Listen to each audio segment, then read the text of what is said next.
Hello friends, welcome to Nila creative கோலம். இன்றைக்கி stencil use பண்ணி கொஞ்சம் டிஃப்ரெண்ட்டாக ஒரு கோலம் போட்டிருக்கேன்.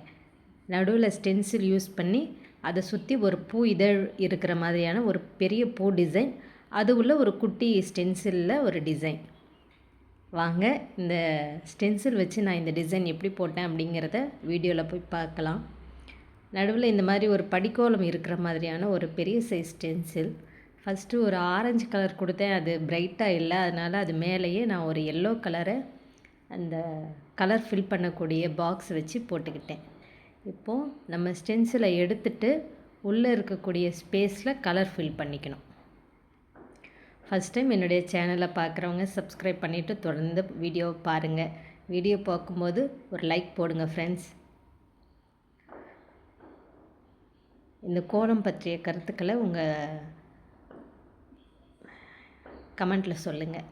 இப்போது இந்த ஸ்டென்சிலை நடுவில் வச்சுக்கிட்டு திரும்ப நம்ம கோலமாவு ஒயிட் கோலமாவை போட்டு நம்ம கையாலேயே ஸ்ப்ரெட் பண்ணேன்.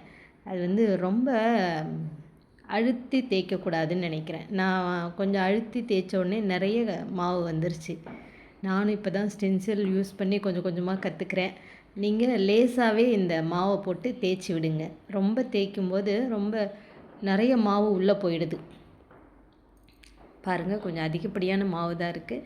இப்போ இந்த டிசைனை சுற்றி ஒரு ஒயிட் கலர் இந்த ரவுண்டுக்கு வெளிப்பக்கமாகவே இந்த கலர் ஃபில் பண்ணக்கூடிய பாக்ஸ் வச்சு போட்டுக்கிட்டேன்.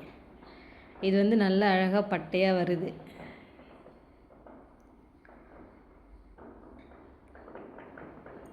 இப்போது இந்த கோலத்தை சுற்றி ஒரு சின்ன சைஸ் ஸ்டென்சில், அதில் ஒரு அழகான ஒரு சின்ன டிசைன் இருக்குது.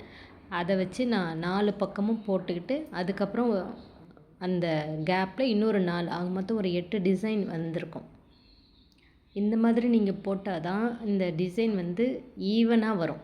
இந்த மாதிரி ஆப்போசிட் சைடில் 4 போட்டுக்கோங்க. அதுக்கப்புறம் இடையில இருக்கக்கூடிய கேப்பில் சென்டரில் வச்சு அடுத்த 4 போட்டிங்கன்னா கரெக்டாக வரும்.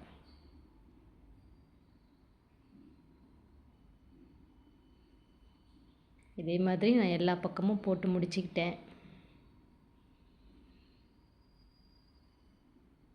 இது நம்ம லேசாக தான் தேய்க்கணும். மாவு நிறைய தேய்க்கும்போது நிறைய கொட்டிடுது.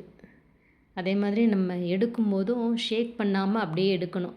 கொஞ்சம் ஆடிட்டாலும் மாவு கீழே இருக்கக்கூடிய டிசைன் கொஞ்சம் சேஞ்ச் ஆகிடுது. அது நமக்கு போட போட ப்ராக்டிஸ் ஆகிடும். அடுத்தது இந்த ஒவ்வொரு டிசைனுக்கு இடையிலையும் நான் ஒரு கோடு போட்டுக்கிறேன். ஈவனாக போட்டுக்கிட்டு அதுக்கப்புறமா அதை ஒரு பூ இதழ் மாதிரி வளைச்சி கொண்டுட்டு வந்துட்டேன். நமக்கு என்ன தோணுதோ அதை இந்த ஸ்டென்சில் வச்சு போட்டுக்கலாம். ரொம்பவே ஈஸியாக இருக்குது. நீங்களும் இதே மாதிரி போட்டு பாருங்கள். எப்படி வந்துச்சுன்னு கமெண்ட்டில் சொல்லுங்கள். நான் எனக்கு என்ன தோணுச்சோ அதை தான் போட்டுக்கிட்டேன். இதே மாதிரி ஒவ்வொரு பூ இதழ் மாதிரி அதை வளைச்சி விட்டவுடனே ஒரு பெரிய பூ சைஸ் வந்துருச்சு. உள்ளுக்குள்ளே கூட நம்ம கலர் ஃபில் பண்ணிக்கலாம். நான் அந்த கார்னரில் மட்டும் பூ இதழுடைய ஓரத்தில் மட்டும் லேசாக கலர் கொடுத்துக்கிட்டேன். பிங்க் கலர் ஃபுல்லாக கலர் கொடுத்துட்டு கூட நம்ம அந்த ஸ்டென்சில் போடலாம். ஒயிட் ஸ்டென்சில் பாருங்கள். இப்போ ஒரு பெரிய சைஸ் பூ டிசைன் வந்துருச்சு.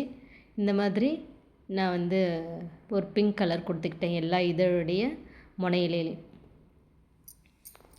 இது முடிஞ்சோடனே கோலம் ஃபினிஷ் ஆகிடுச்சு. பார்க்கும்போது ரொம்பவே அழகாக இருந்துச்சு. சிம்பிளாக ஈஸியாக ஒரு 5 நிமிஷத்தில் இந்த ஸ்டென்சில் வச்சு போட்டுடலாம். இந்த கோலம் உங்களுக்கு பிடிக்கும் நம்புகிறேன். லைக் பண்ணுங்கள், ஷேர் பண்ணுங்கள் ஃப்ரெண்ட்ஸ்.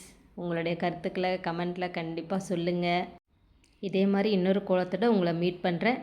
தேங்க்ஸ் ஃபார் வாட்சிங்.